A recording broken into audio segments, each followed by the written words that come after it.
Selamat pagi Bapak Ibu yang terkasih di dalam Tuhan, baik yang ada di ruangan ini maupun Bapak Ibu yang mengikuti ibadah dari rumah. Kita semua mengucap syukur atas pemeliharaan Tuhan dan kita sungguh mengakui, kita sungguh mengimani. Kita hadir di tempat ini, segala keberadaan kita adalah karena kebaikan Tuhan. Dan Bapak Ibu, seperti biasa, di awal bulan kita akan ada perjamuan Tuhan. Bapak Ibu yang ada di rumah bisa mempersiapkan keperluannya. Haleluya, kita angkat pujian. Yesus, Kau sungguh baik. Haleluya.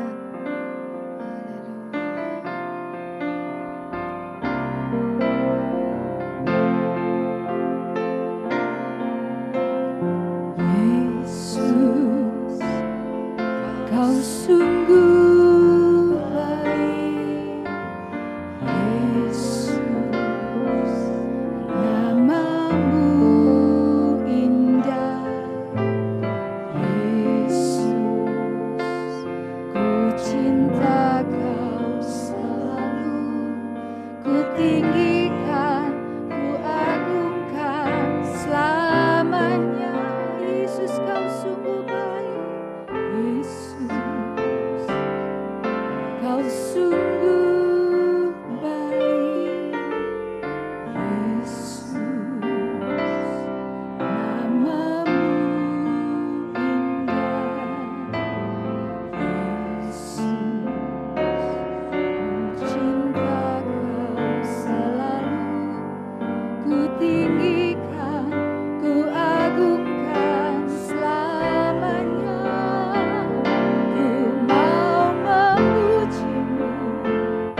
Ku selalu pujimu, ku mau menyembahmu, ku selalu sembahmu, Kau yang layak terima semua pujian, kemuliaan hanya bagi Tuhan.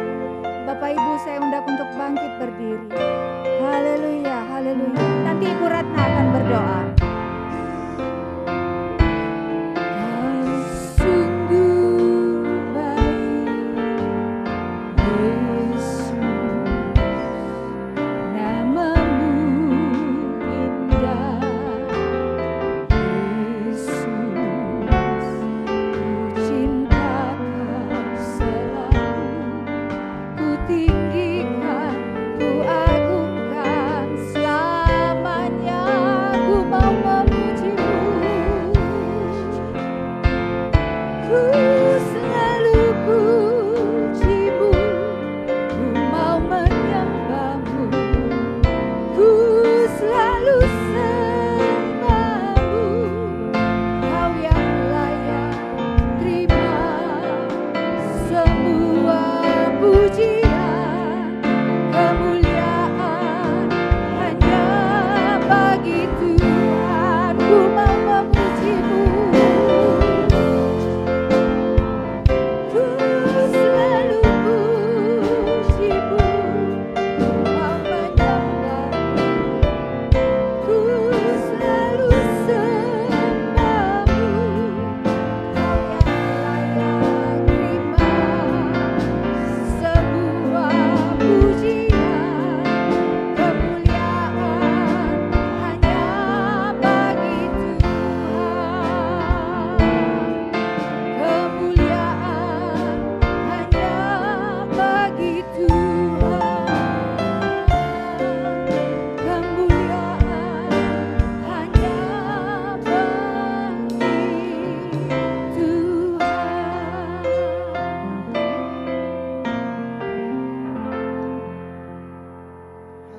Haleluya.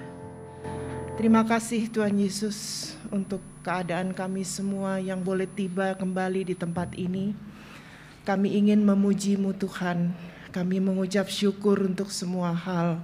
Kami ingin membesarkan nama-Mu. Kami juga ingin menikmati perjamuan pada hari ini. Terima kasih Bapa, kami berdoa di dalam nama Tuhan Yesus, berikan cuaca yang baik sehingga jemaat-jemaat-Mu Tuhan yang menuju ke tempat ini, supaya mereka pun bisa secepatnya tiba dan kami bisa bersama-sama beribadah pada pagi hari ini. Terima kasih Tuhan Yesus, yang sakit Engkau sembuhkan, yang sedih Engkau memberikan penghiburan. Kami yakin dan percaya pagi hari ini di dalam ibadah perjamuan kami, semuanya kami diberkati, baik yang melayani ataupun yang dilayani. Kami serahkan ibadah pada pagi hari ini dari awal, tengah, sampai akhir hanya di dalam satu nama, Tuhan kami Yesus Kristus, Tuhan yang sangat memberkati kami semua. Haleluya, amin.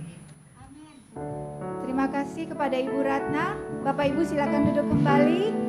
Kita sungguh mengucap syukur dan tidak putus-putus kita akan katakan Tuhan sungguh baik, dan kita mau masuk gerbangnya dengan penuh ucapan syukur. Sebab Tuhan baik.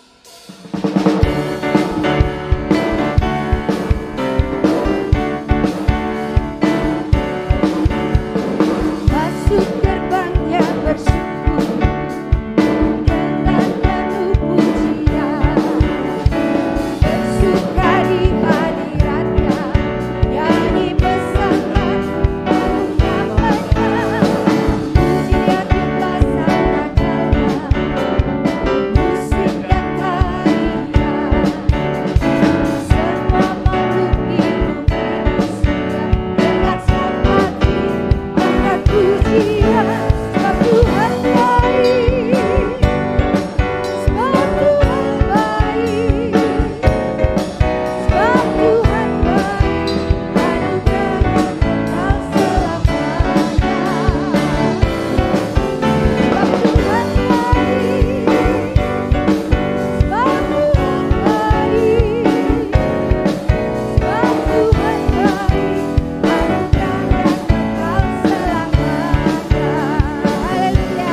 Duduk Bapak Ibu sekalian. Segala kebaikan Tuhan tidak akan pernah kita lupakan di dalam hidup kita.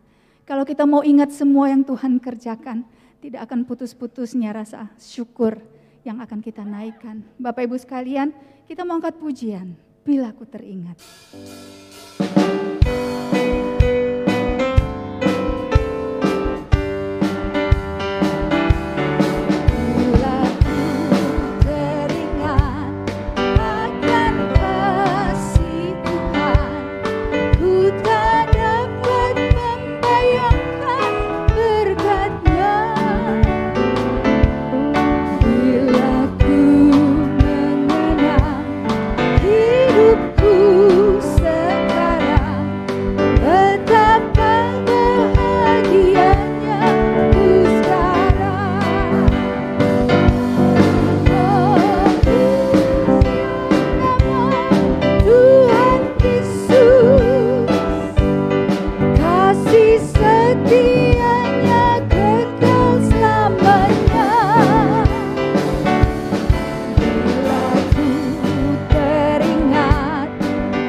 Berbahagianya kita yang hidup di dalam kasih kemuliaan Tuhan.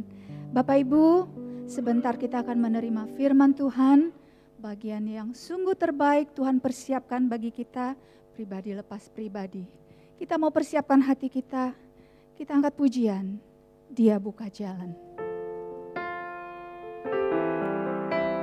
Nanti Bapak Alvin akan berdoa.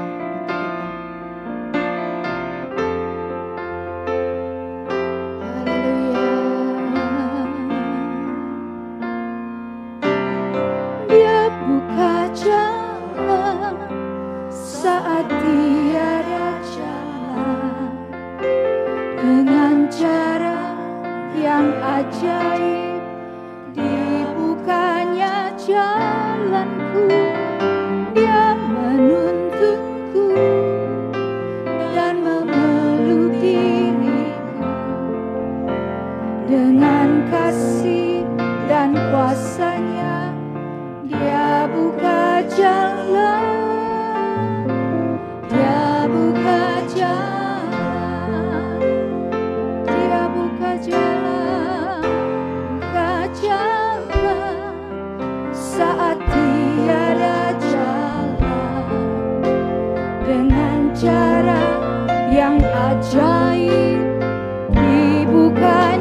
jalanku, Dia menuntunku dan memeluk diriku. Dengan kasih dan kuasa-Nya, Dia buka jalan, Dia buka jalan. Di belantara Dia tetap menuntunku. Sungai di gurun ku temui, langit bumi kan lenyap, tapi firman-Nya tetap. Saat ini Dia buka jalan, Dia buka jalan saat tiada jalan. Dengan cara yang ajaib, dibukanya jalanku, Dia menuntunku dan memeluk diriku. Dengan kasih dan kuasa-Nya, Dia buka jalan, Dia buka jalan. Saya undang Bapak Ibu bangkit berdiri. Di belantara Dia tetap menuntunku. Sungai di gurun ku temui, langit bumi kan lenyap, tapi firman-Nya tetap. Saat ini Dia buka jalan, Dia buka jalan saat tiada jalan. Dengan cara yang ajaib, dibukanya jalanku, Dia menuntunku dan memeluk diriku. Dengan kasih dan kuasa-Nya, Dia buka jalan, Dia buka jalan. Dengan kasih dan kuasa-Nya, Dia buka jalan, Dia buka jalan. Haleluya.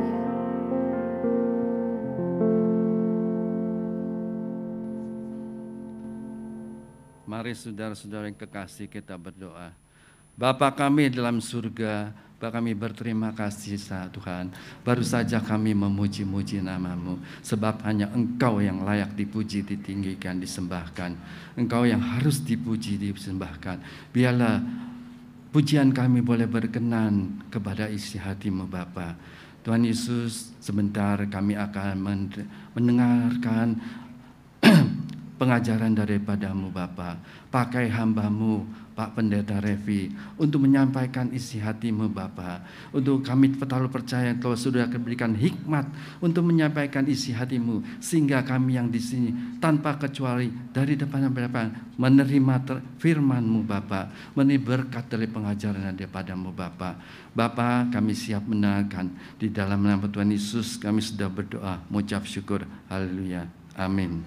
Bapak Ibu, dan waktu selanjutnya diberikan kepada hambanya Bapak Pendeta Revi Awandatu.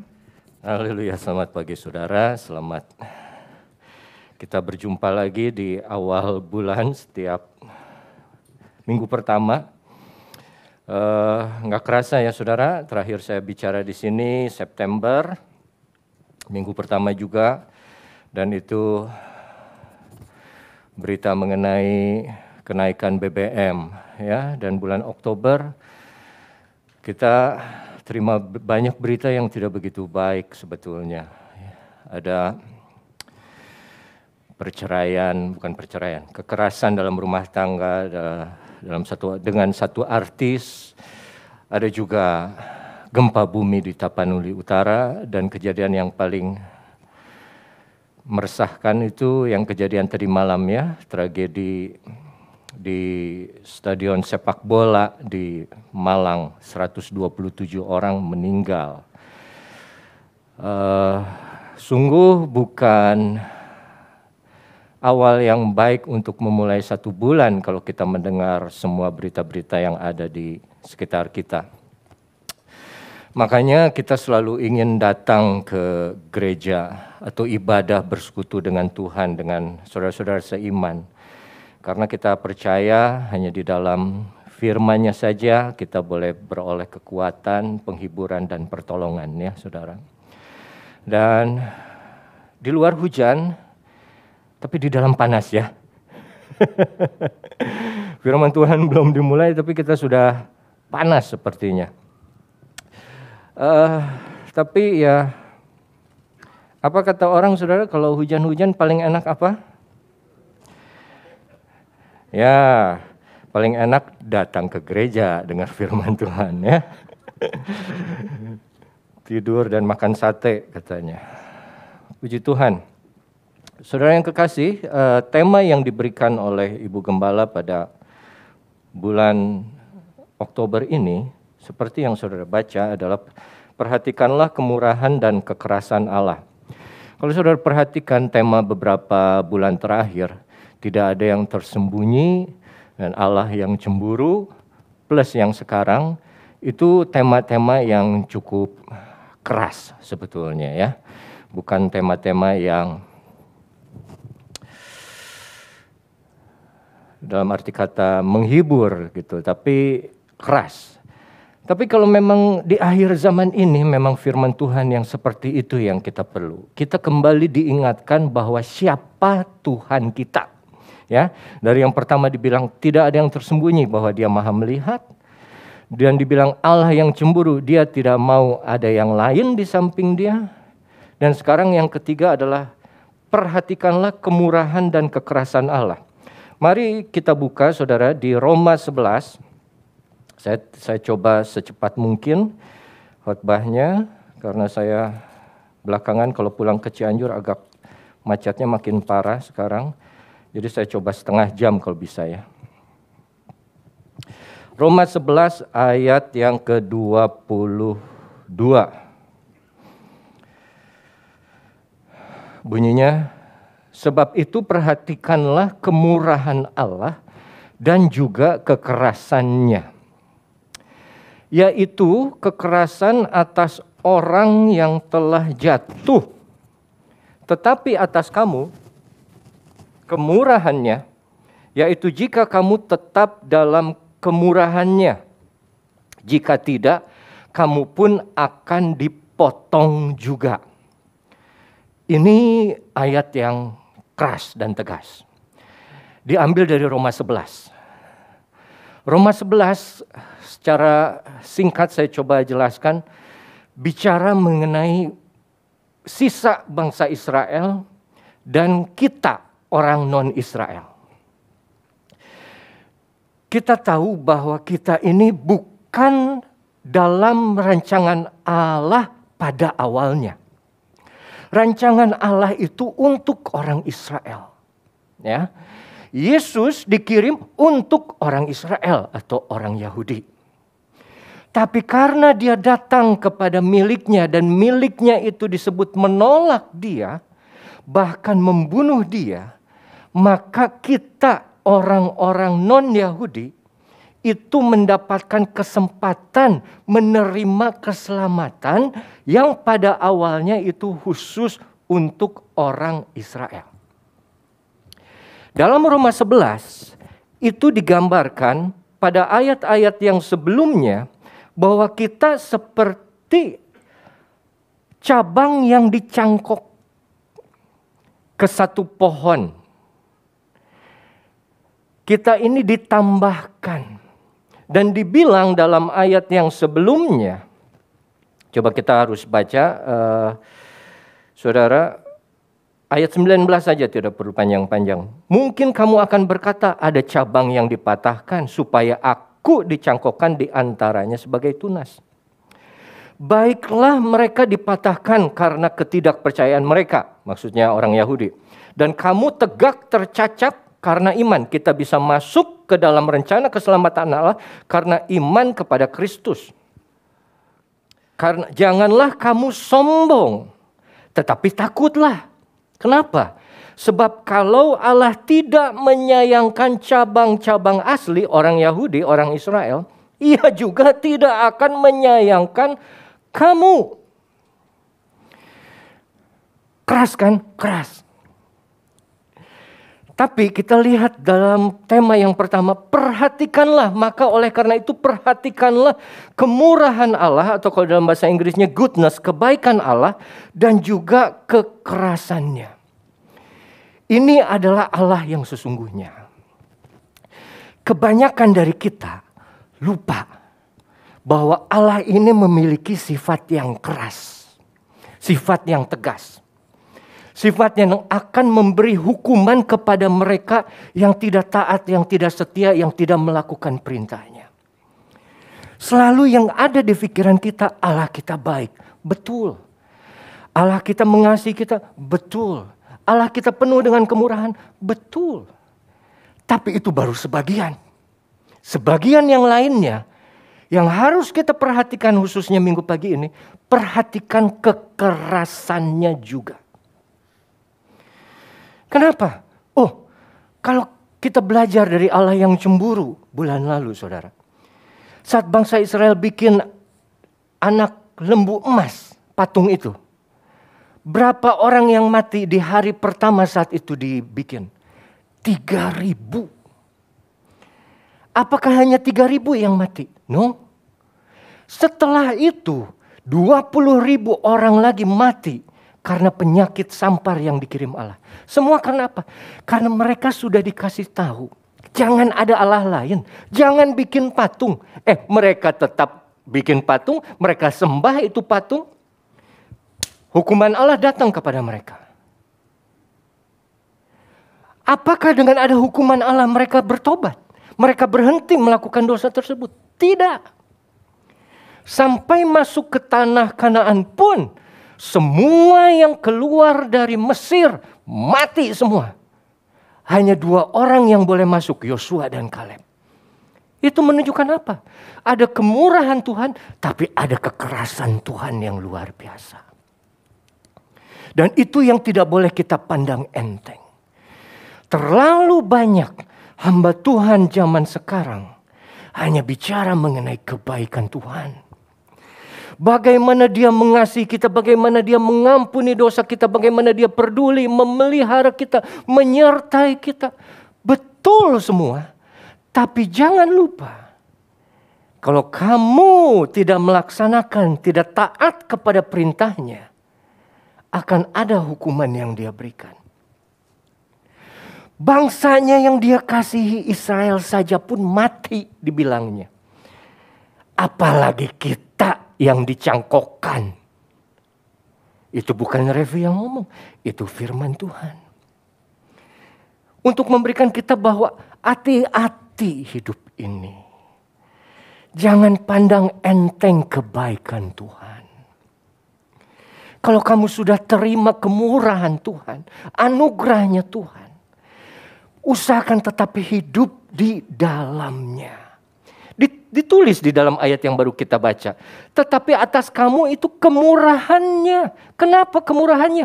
Kita tidak perlu melakukan hukum Taurat. Kita hanya percaya di dalam iman kepada Kristus. Yaitu jika kamu tetap dalam kemurahannya. Kita hidup pertama oleh karena kemurahan Tuhan. Kita boleh masuk ke bagian rencana Dia. Selanjutnya, apa kita tetap mau hidup di dalam kemurahan Tuhan itu? Kalau saya pinjam bahtera Nuh, apa kita mau tetap di dalam bahtera Nuh, bahtera keselamatan itu?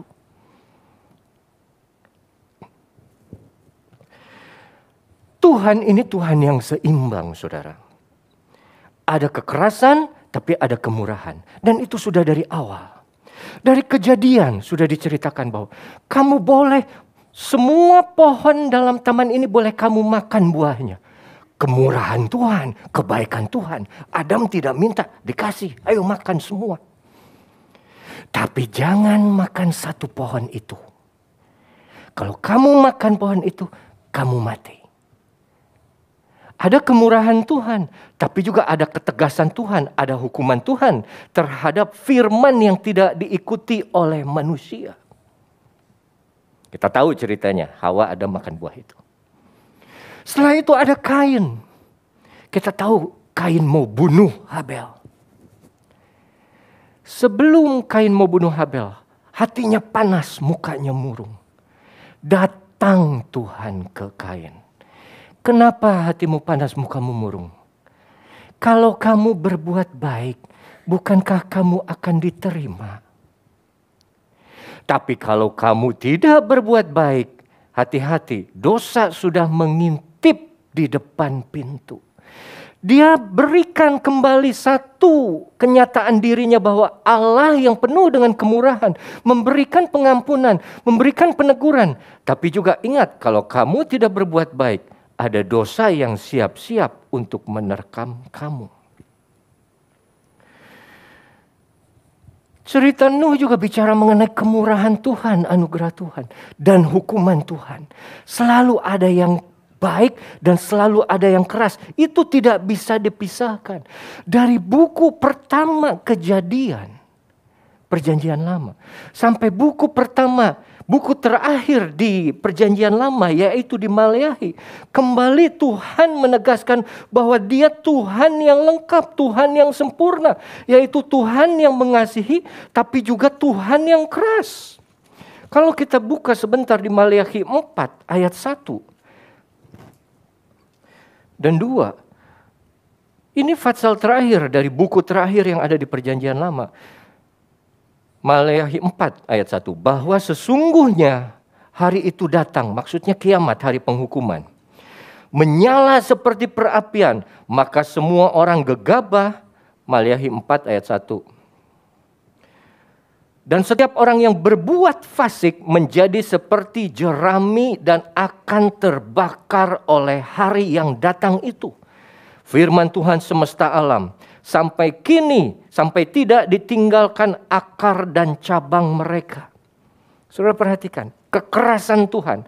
Tapi ayat 2-nya, tetapi kamu yang takut akan namaku, bagimu akan terbit matahari kebenaran dengan kesembuhan pada sayapnya.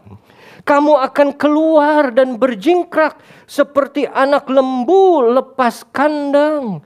Kamu akan menginjak orang fasik sebab mereka akan menjadi abu di bawah telapak kakimu. Pada hari yang kusiapkan itu, firman Tuhan semesta alam. Ada penghukuman, tapi ada pembebasan. Allah yang seimbang, yang balance. Masuk ke perjanjian baru. Ada 4 Injil. 3 Injil bicara dari awal. Saat Yesus hendak dibaptis oleh Yohanes Pembaptis. Lihat, kapak sudah tersedia di akar pohon itu. Kalau kamu tidak menghasilkan buah yang sesuai dengan pertobatanmu, kamu akan dipotong dan dibakar. Tapi siapa yang terima Tuhan, percaya Yesus dan dibaptiskan, ia akan selamat. Sampai Wahyu, saudara. Nah, ini saya belum khotbah. Saya masih menjelaskan dasarnya. Sampai Wahyu yang terakhir, fatsal yang terakhir, Wahyu 22.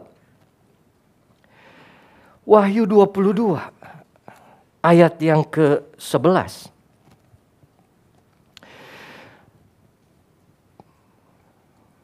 Barang siapa yang berbuat jahat, biarlah ia terus berbuat jahat.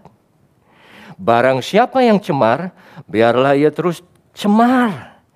Tapi barang siapa yang benar, yaitu saudara dengan saya, kita sudah dibenarkan. Biarlah ia terus berbuat apa saudara? Kebenaran.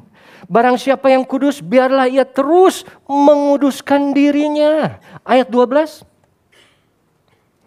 Sesungguhnya aku datang segera dan aku membawa upahku untuk membalaskan kepada setiap orang menurut perbuatannya.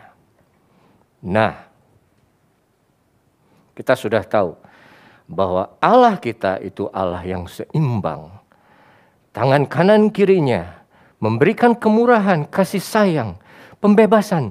Tapi juga di tangan yang sama ada hukuman untuk orang-orang yang tidak percaya atau melawan perintahnya. Mari kita lihat Mazmur 23. Mazmur 23, Mazmur yang paling terkenal. Hampir semua orang pernah mendengar atau semua orang tahu. Mazmur 23 ditulis oleh Daud yang menggambarkan bahwa Tuhan adalah gembala. Tapi kita mau langsung saja loncat ke ayat yang keempat. Sekalipun aku berjalan dalam lembah kekelaman, aku tidak takut bahaya. Dia sebut alasannya sebab Engkau Tuhan besertaku. Gadamu dan tongkatmu itulah yang menghibur aku. Gada dan tongkat. Tongkat bicara mengenai kasih, pemeliharaan dari seorang gembala kepada domba-dombanya. Tapi gada adalah bicara mengenai satu senjata, kekerasan yang dia pakai. Tidak saja untuk membela dombanya dari pemangsa-pemangsa yang ada. Tapi juga untuk mengendalikan, menegur, menghukum domba yang kadang salah jalan. Saudara yang kekasih, ada orang yang suka sama Mazmur 23. Saya tahu orangnya ada di sini. Tapi dia bilang, saya tidak suka ayat yang keempat, ayat yang barusan. Kenapa harus ada lembah kekelaman? Terus orang itu ngobrol dengan anaknya. Anaknya bilang, loh, tapi kan itu memang satu bagian yang harus dilalui oleh setiap orang yang percaya. Kalau bangsa Israel saja pernah sempat melewati lembah kekelaman, Kristus pun melewati lembah kekelaman. Dan kita pun mau tidak mau, suka atau tidak suka, dalam satu bagian hidup kita pernah atau sedang atau mungkin akan melewati lembah kekelaman. Lembah kekelaman tidak bisa kita hindari. Tapi justru lembah kekelaman adalah jembatan dari pertama yang Yesus sediakan sebagai gembala yang baik kepada domba-dombanya. Yaitu padang rumput yang hijau, air yang tenang, jalan yang benar. Tapi ada sebuah lembah yang gelap untuk sampai ke ayat ke-5 dan ke-6. Kita bisa bersekutu, duduk satu meja, satu hidangan dengan Tuhan kita Yesus Kristus. Dan akhirnya kita akan hidup bersama Dia di dalam rumah Dia selama-lamanya. Yang menulis Daud. Daud saat menulis Mazmur 23 ini, khususnya ayat yang keempat, dibilang saat dia dikejar-kejar oleh Saul. Kisah Saul dan Daud ini kita sudah dengar berulang kali. Tapi di dalam 1 Samuel 24 yang tidak akan kita baca karena terlalu panjang, kita tahu Daud dikejar oleh Saul. Dan dia takut, hidupnya terancam. 2 kali dilempar tombak, bisa selamat. Tapi akhirnya dia kabur keluar. Daud dikejar Saul sampai dia keluar dari istana. Keluar dari Yerusalem. Dan di dalam 1 Samuel 24, dia keluar dan dia tinggal masuk ke dalam satu gua di En-Gedi. Saul dengar. Oh, dia pergi ke daerah situ. Dia pilih 3.000 orang tentara untuk kejar. Dan dia kejar langsung ke sana.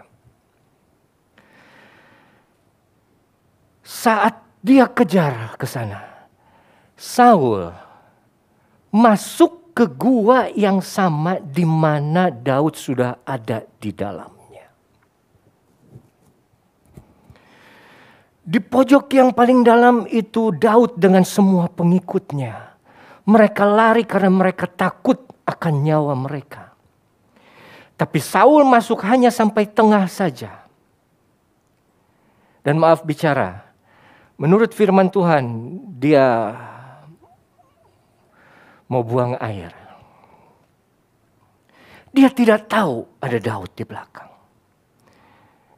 Saat prajurit Daud melihat ada Saul, prajurit mereka bilang, "Hei, lihat, Tuhan sudah menyerahkan musuhmu ke dalam tanganmu. Perbuatlah apa yang menurutmu baik, Daud." Dan Daud diam-diam hanya memotong ujung jubah Saul. Sampai akhirnya Saul selesai dengan urusannya. Dia keluar, turun lagi menemui prajuritnya. Dan Daud dari mulut gua dia teriak, "Hai Tuanku Raja, lihat, Tuhanku menyerahkan engkau ke dalam tanganku. Tapi aku tidak membunuh engkau. Karena aku tahu engkau adalah urapan Tuhan, raja yang diurapi Allah. Aku tidak mau menyentuh siapa yang diurapi Allah. Oleh karena itu, ampunilah nyawaku seperti aku sudah mengampuni nyawamu." Saul kaget. Dan begitu dilihat, "Oh Daud anakku, engkau orang yang benar ya. Engkau lebih benar daripadaku," dia bilang. Kenapa? Karena engkau sudah mengampuni nyawaku yang ingin mengambil nyawamu. Di mana ada orang yang melihat musuhnya tapi tidak membunuhnya, kata Saul. Terus Saul bilang, "Ampuni aku, tolong. Aku tahu engkau akan jadi raja satu saat. Tolong jangan bunuh keturunanku nanti kalau kau jadi raja. Ampuni aku, maafkan aku." Pendek cerita, "Baik, aku ampuni engkau, Tuanku Raja."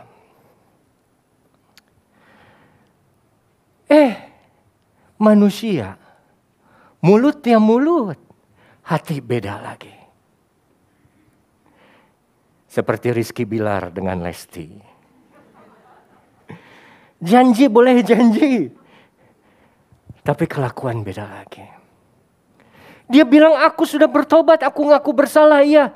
Aku tahu engkau akan jadi raja.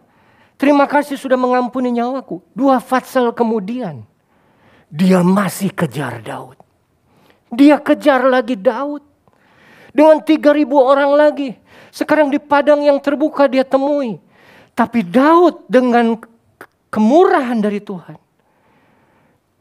dia disuruh oleh prajuritnya, "Bunuh lagi itu Saul." Tidak. Dia hanya ambil tombak dan kendinya Saul. Dan dia bilang, "Tuanku Raja, apa salahku sampai engkau tetap mengejar aku?" Dan kembali Saul minta maaf, minta ampun, dan mengakui kesalahannya. Lembah kekelaman bicara mengenai lembah yang gelap. Dalam bahasa Inggrisnya, the valley of the shadow of the death. Lembah kematian, lembah bayang-bayang kematian. Saya tidak tahu berapa dari saudara yang mungkin pernah mengalami seperti merasa bahwa maut itu sudah menghembus nafas di ujung kuping kita. Mungkin pengalaman saya tidak seperti pengalaman beberapa dari saudara. Tapi saya saat mengalami COVID saja yang sampai dirawat di rumah sakit. Sakit kepala demikian kuat. Sampai saya bilang dalam hati, mungkin ini saat saya mati ya Tuhan. Karena saya tidak tahan. Tapi saya dikuatkan dengan lagu dari Papa. "Walau di ujung lembah maut, Engkau ada bersamaku," kata lagu itu.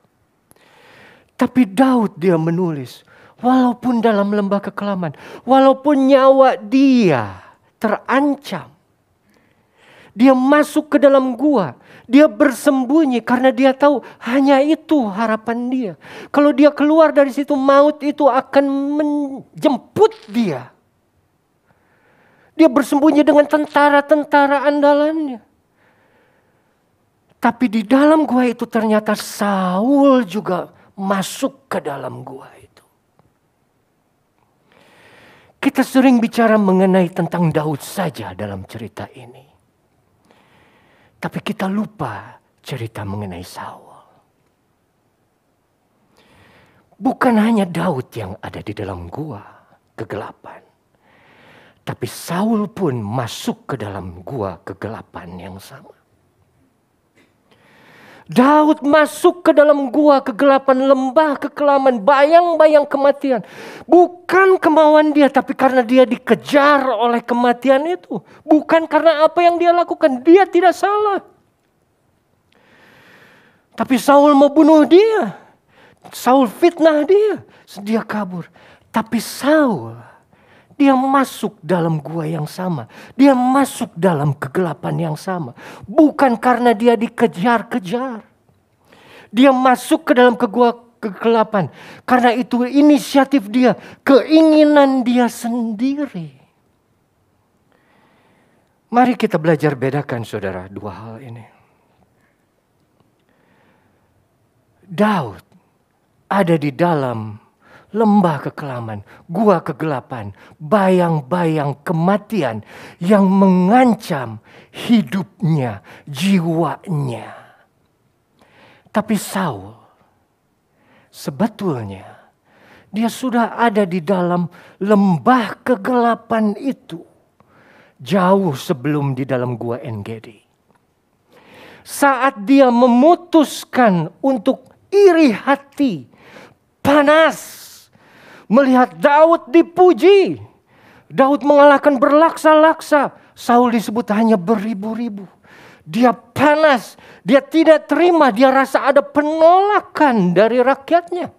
Dan dia biarkan dirinya itu dikuasai oleh emosi iri hatinya.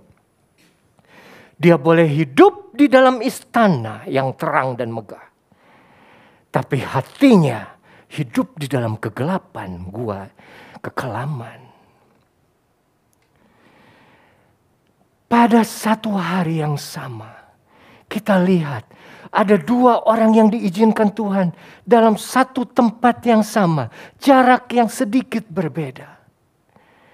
Satu mengalami jiwa yang terancam, satu mengalami roh yang terancam.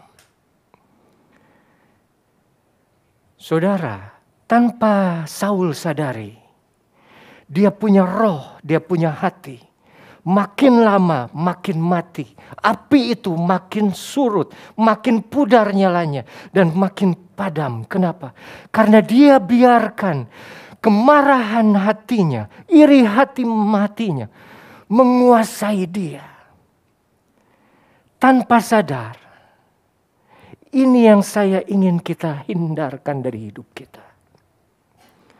Mungkin ada saatnya dalam hidup kita, kita begitu dekat dengan ajal, kita begitu dekat dengan kematian. Tapi jauh yang lebih sering adalah roh kita yang sebetulnya sudah hampir mati seperti Saul. Karena dia membiarkan iri hatinya, marahnya menguasai hidupnya. Dan saat dia membiarkan iri hati marah menguasai hidupnya, dia pakai apa yang Tuhan percayakan kepada dia, yaitu raja, untuk mengambil nyawa orang lain. Dia menjadi orang yang tidak bisa melihat, punya mata tapi tidak bisa melihat, punya telinga tapi tidak bisa mendengar. Seperti patung berhala yang dibuat. Saudara yang kekasih, gada dan tongkat, kemurahan Tuhan dan kekerasan Tuhan ditunjukkan pada hari yang sama saat Daud dan Saul ada di dalam situ. Kemurahan Tuhan bicara melalui Daud kepada Saul. Hei, lihat. Aku mengampuni engkau walaupun engkau berbuat jahat. Tapi gada Tuhan juga memukul Saul dengan satu kenyataan. Apa yang dia perbuat salah, dia akui dirinya salah. Dia akui Daud benar. Sampai dia bertobat.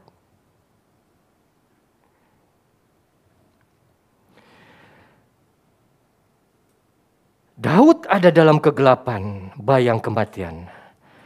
Tapi Saul juga ada di dalam kegelapan bayang kematian dari hidup rohaninya. Hati-hati saudara.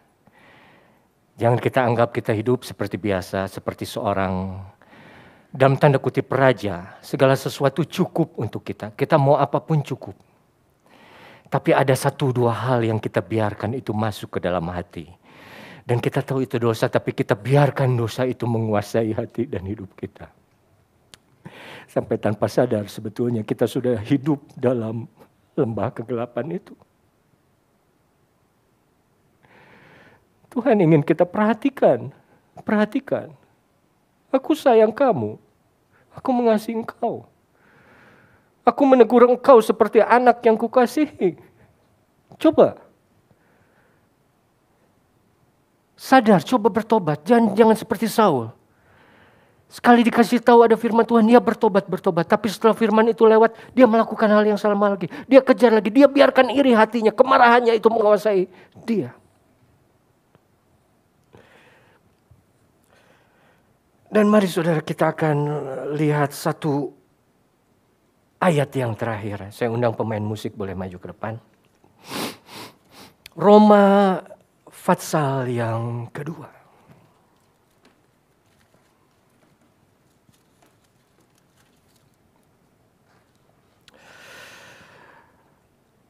Judul perikop itu saja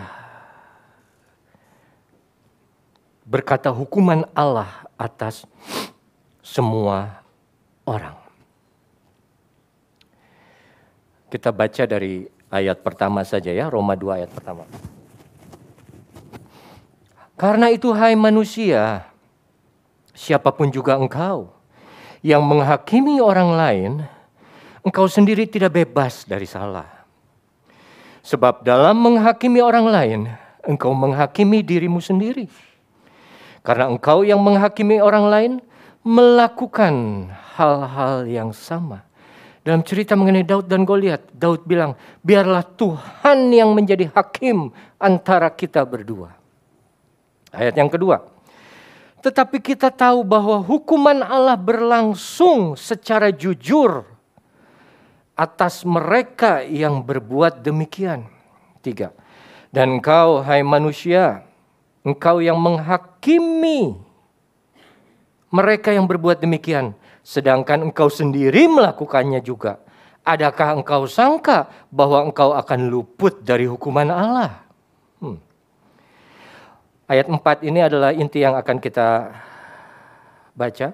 Maukah engkau menganggap sepi kekayaan kemurahannya, kesabarannya, dan kelapangan hatinya? Tidakkah engkau tahu bahwa maksud kemurahan Allah ialah menuntun engkau kepada pertobatan? Tetapi oleh kekerasan hatimu yang tidak mau bertobat, engkau menimbun murka atas dirimu sendiri pada hari waktu mana murka dan hukuman Allah yang adil akan dinyatakan. Ayat 6. Ia membalas setiap orang menurut perbuatannya. Ayat 7. Hidup kekal kepada mereka yang dengan tekun berbuat baik, mencari kemuliaan, kehormatan, dan ketidakbinasaan. Tapi murka dan geram kepada mereka yang mencari kepentingan sendiri, yang tidak taat kepada kebenaran, melainkan taat kepada kelaliman. Saudara, kita sudah dengar, kita sudah tahu sekarang. Allah Tuhan kita, Allah yang seimbang. Perhatikan kemurahan, kebaikannya, tapi juga kekerasan dan hukumannya. Dia sudah bermurah hati selama ini kepada saudara. Sabar selama ini terhadap saudara. Untuk apa? Agar saudara bertobat. Jangan anggap sepi kemurahannya. Jangan anggap sepi kesabarannya. Tapi kalau engkau tetap melakukan di dalam kekelaliman, hukuman Allah jelas di situ. Saudara akan seperti Daud atau seperti Saul. Dalam lembah kekelaman yang bukan karena kehendak kita.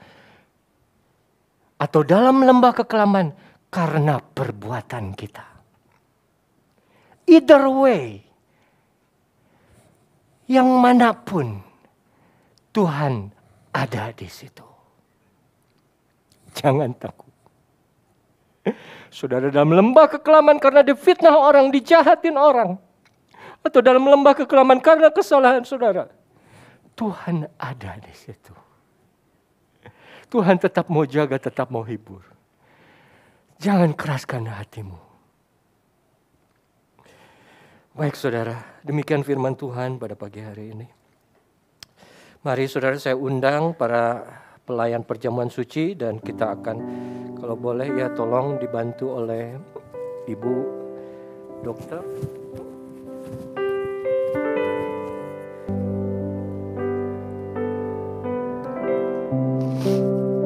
Kita nyanyikan lagu ini ya. Dia Yesus telah mati bagiku. Dia Tuhan selamatkan jiwaku. Bagi Dia pujianku tak dapat ku balas kasih-Nya. Dia angkatku jadi anaknya, beri damai di dalam hidup. Bagi Dia sembahku, hanya Dia segalanya bagiku. Bagi Dia segala pujian, hormat serta syukur kekal Selamanya bagi Dia segala pujian, hormat serta syukur selamanya.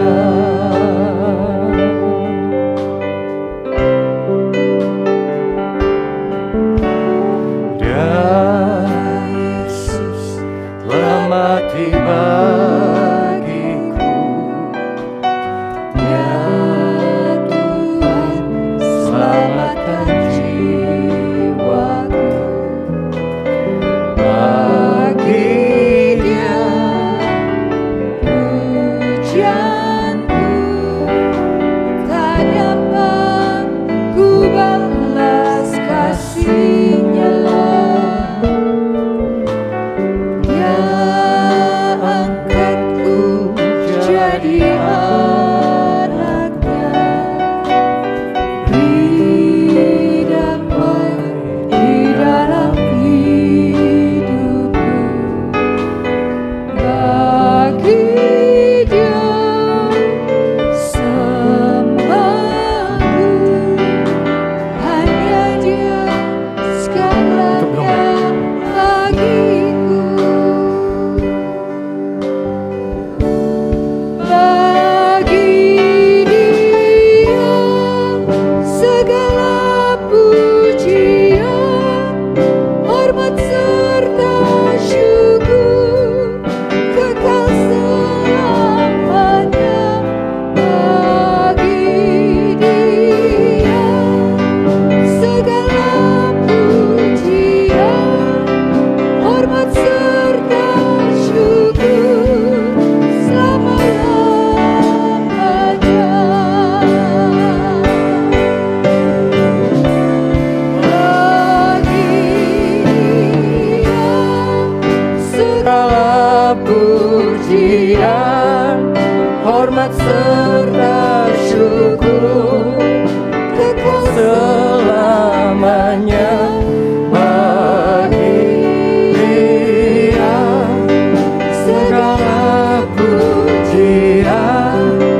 kita angkat roti tinggi di atas kepala. Betul Tuhan, hanya bagi Engkau segala kemuliaan, hormat, puji, syukur kami naikkan. Karena Engkaulah alasan kami masih boleh ada pada pagi hari ini, berdiri untuk menikmati perjamuan suci ini. Firman Tuhan mengatakan untuk kami memperhatikan kebaikan dan kekerasan-Mu Tuhan. Kami percaya Bapa, di dalam setiap hidup kami, dua hal itu tidak akan pernah bisa lepas. Kami tahu walaupun kami di dalam lembah yang gelap, gad dan tongkat-Mu itu senantiasa akan menghibur kami. Pertolongan dan teguran dari Engkau senantiasa yang akan membentuk kami menjadi jemaat-Mu. Terima kasih Bapa, terima kasih Tuhan. Tuhan, sebentar kami akan makan tubuh dan darah-Mu. Sucikan hati kami, ampuni kesalahan kami, seperti kami ampuni kesalahan orang juga. Layakkan kami menerima tubuh dan darah-Mu ini, sehingga boleh menjadi bagian mulai saat ini sampai kekekalan. Terima kasih Tuhan. Kami sudah angkat tubuh-Mu ini. Kami percaya tubuh-Mu, mana roti yang hidup, roti yang turun dari surga. Tubuh yang tercabik-cabik karena dosa pelanggaran kami. Dan kami mati bersekutu di dalam tubuh-Mu ini. Kami percaya satu saat juga kami akan dibangkitkan dengan satu tubuh yang baru. Tubuh yang dengan penuh kemuliaan itu.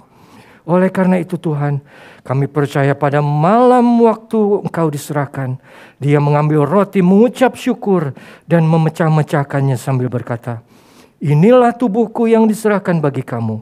Berbuatlah ini menjadi peringatan akan aku. Mari saudara kita makan tubuh Kristus ini di dalam nama Tuhan Yesus Kristus. Amin.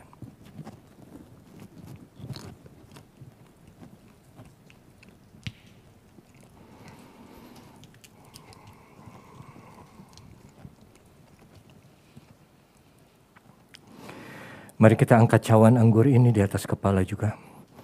Tuhan, kami tahu semua dosa pelanggaran kami boleh disucikan karena darah-Mu Tuhan. Darah yang seperti darah anak domba yang tidak bernoda dan tidak bercela, yang tercurah di atas kayu salib. Dan ini yang senantiasa menyucikan kami dari segala pelanggaran-pelanggaran kami. Kami percaya di dalam darah-Mu ada kuasa, ada kemenangan, ada kesembuhan. Biarlah itu juga semuanya boleh menjadi milik kami saat kami meminumnya sebentar. Terima kasih Tuhan. Dan demikian juga Ia mengambil cawan sesudah makan, lalu berkata, cawan ini adalah perjanjian baru yang dimeteraikan oleh darahku. Berbuatlah ini setiap kali kamu meminumnya menjadi peringatan akan aku. Mari saudara, dengan penuh keyakinan ada penebusan, ada kebebasan, ada kesembuhan, ada kekuatan melalui darah Yesus. Kita akan minum anggur ini dalam nama Tuhan Yesus Kristus.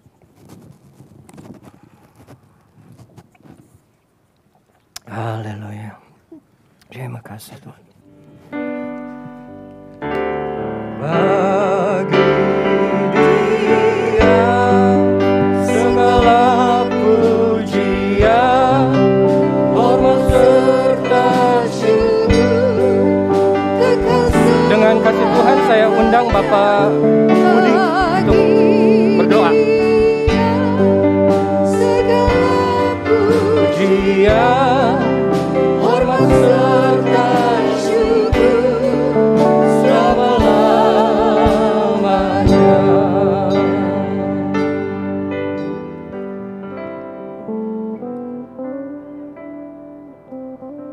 Bapa di surga, terima kasih Tuhan untuk semua yang sudah Tuhan berikan pada kami, terlebih firman yang sudah Tuhan Kau berikan, serta perjamuan kudus yang Kau berikan. Terima kasih Bapa, terima kasih Tuhan Yesus. Kami serahkan semua dosa yang kami hanya di dalam nama Tuhan Yesus.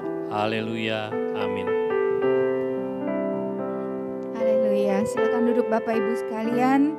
Kita sudah menerima firman-Nya, peringatannya, sekaligus bersekutu di dalam tubuh dan darah-Nya. Terima kasih kepada hamba-Nya, Bapak Pendeta Revi Awandatu yang sudah menjadi saluran berkat bagi kita semua pada pagi hari ini. Dan kita akan mendengarkan pengumuman yang akan disampaikan oleh Saudara Steven. Selamat pagi Bapak Ibu yang dikasihi Tuhan. Sebelum saya membawa pengumuman, apakah ada Bapak Ibu yang baru pertama kali hadir di tempat ini? Boleh melambaikan tangannya untuk kita saling mengenal satu sama lain. Kami mengundang Bapak untuk kembali beribadah di tempat ini. Selamat datang Bapak. Untuk pengumuman minggu depan, hari Minggu, tanggal 9 Oktober, ibadah jam 8.25 di tempat ini dan diawali dengan doa Biston jam 8 pagi. Bagi Bapak Ibu yang berhalangan hadir bisa mengikuti via online atau Zoom. Untuk informasi mengenai link, Bapak Ibu bisa menghubungi Ibu Fungling ataupun Ibu Lingling. Kami juga mengadakan ibadah Biston malam setiap hari Selasa, tanggal 4 Oktober, jam 7:30 malam sampai jam 8:30 malam. Melalui via Zoom, kami mengajak Bapak Ibu untuk mengikuti ibadah ini, untuk kita berdoa bersama-sama di hari Selasa. Kami juga mengajak anak-anak sekolah minggu PDMS untuk mengikuti ibadah jam 8.25 di tempat ini, di lantai 7, Gedung Panin. Untuk informasi sekolah minggu, Bapak Ibu bisa menghubungi Ibu Fungling ataupun Ibu Lingling. Untuk ibadah online usia tunas kelas 5 sampai kelas 9, hari Jumat jam 7 malam, via Zoom. Untuk informasi usia tunas, Bapak Ibu bisa menghubungi Ibu Mary maupun Ibu Sandy. Untuk ibadah online, remaja dan dewasa muda PDMS setiap hari Sabtu, jam 7:30 malam bersama Pendeta Nemo Bahari, via Zoom. Untuk informasi mengenai link, Bapak Ibu bisa menghubungi Ibu Fungling maupun Ibu Lingling. Untuk tema bulan ini, perhatikanlah kemurahan dan kekerasan alam. Mari kita doakan tema ini untuk bisa menjadi pedoman kehidupan kita sehari-hari. Bapak Ibu yang tetap mengikuti protokol kesehatan dalam ibadah ini. Dan juga untuk persembahan kolekte, Bapak Ibu bisa masukkan dalam amplop yang berada di kursi masing-masing dan masukkan ke dalam kotak persembahan yang berada di luar ruangan. Sekian pengumuman dari saya, happy Sunday and God bless you. Kita angkat pujian bagi Dia.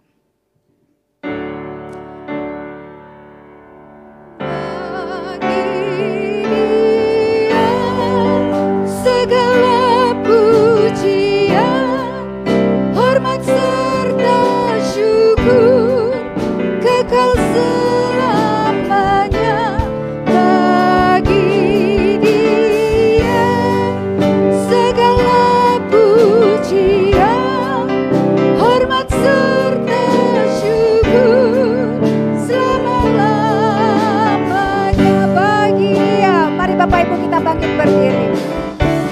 Bagi Dia segala pujian, hormat serta syukur kekal selamanya bagi Dia.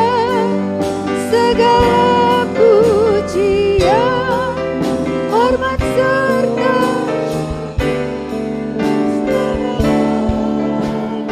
bagi Dia, bagi Dia segala pujian, hormat serta syukur. Saya undang para diaken maju ke depan. Para diaken menumpangkan tangan kepada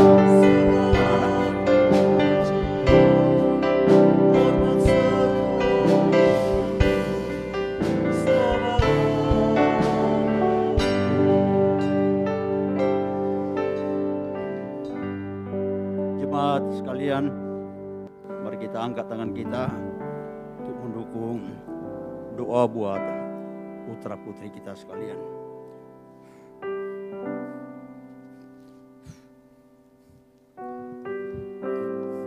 Kehadapan hadirat-Mu Bapa di surga, kami mengangkat tangan kami sebagai tanda penyerahan kami kepadamu. Karena tidak ada yang lain tempat kami mengadu, tempat kami bersandar dan berharap, tetapi hanya kepada Engkau Bapa. Di hadapan kami berdiri putra putri kami Tuhan, anak-anak kami semua. Tuhan, kami menyerahkan mereka di dalam tangan Tuhan, dalam perlindungan, penyertaan, bimbingan, serta arahan daripada kuasa Roh Kudus. Karena kami sebagai orang tua, kami menyadari kami banyak keterbatasan di dalam kami mendidik anak-anak kami. Oleh karena itu Bapa, kami serahkan semua anak-anak kami dalam tangan-Mu. Dalam setiap perkembangan pertumbuhan hidup mereka Tuhan, biar anak-anak ini bertumbuh ke arah Kristus. Dan dalam pendidikan semuanya, Tuhan, anak-anak kami hanya serahkan dalam tangan-Mu. Biarlah Bapa, anak-anak kami menjadi anak-anak yang pandai, anak-anak yang cerdas, Tuhan, di lingkungan di mana mereka sekolah ya Tuhan. Dan biarlah dalam segala pergaulan-pergaulan mereka tetap terpelihara, terjaga oleh karena nama-Mu ya Tuhan. Terima kasih banyak Bapa. Kesehatan tubuh mereka semua. Jauhkan anak-anak kami dari setiap penyakit sampar, virus, penyakit menular apapun. Tuhan lindungi dengan kuat kuasa darah-Mu ya Tuhan. Terima kasih Bapa. Terima kasih Tuhan. Kami bersyukur ya Tuhan. Kalau pada siang hari ini Tuhan kami boleh berkumpul bersama-sama, beribadah kepada-Mu yang olehnya juga kami telah menerima kebenaran firman-Mu. Tuhan, biarlah firman-Mu ini terus membekali kehidupan kami Tuhan. Dalam perjalanan hidup kami sebagai anak-anak-Mu, sebagai hamba-hamba-Mu dalam pelayanan. Mengingat bahwa ada kekerasan Allah, tetapi lebih daripada itu ada kemurahan Allah terjadi dalam hidup kami. Terima kasih Tuhan buat hamba-Mu yang sudah menyampaikan sabda-Mu. Berkati Pendeta Revi Abondatu dimanapun dia berada melayani pekerjaan-Mu. Tuhan, bahkan keluarganya, istri anak-anaknya, Tuhan memberkati. Terima kasih ya Bapa. Terima kasih Tuhan. Umat-Mu yang hadir, Tuhan, apapun persoalan, pergumulan hidup mereka, kami percaya Tuhan sudah menjawab dan menyelesaikan apa yang menjadi pergumulan, persoalan umat-Mu ya Bapa. Mungkin ada yang sudah di ujung atau di lembah kekelaman, tetapi Tuhan telah mengangkat mereka, Tuhan, dan melihat terang Tuhan yang begitu ajaib dalam kehidupan mereka. Berkati usaha pekerjaan, berkati rumah tangga mereka masing-masing. Terima kasih Bapa. Akhirnya jemaat Tuhan, mari arahkan hati dan pikiran-Mu hanya tertuju kepada Bapa di surga. Dan terimalah berkat yang besar daripada Tuhan. Berkat damai sejahtera, bahkan kasih sayang daripada Tuhan kita Yesus Kristus. Serta penghiburan, kekuatan, kemenangan, dan pengurapan Roh Kudus-Nya terus menyertai kehidupan kita. Mulai pada pagi hari ini sampai selama-lamanya. Dalam nama Tuhan Yesus kami sudah berdoa. Semua yang percaya berkata, amin.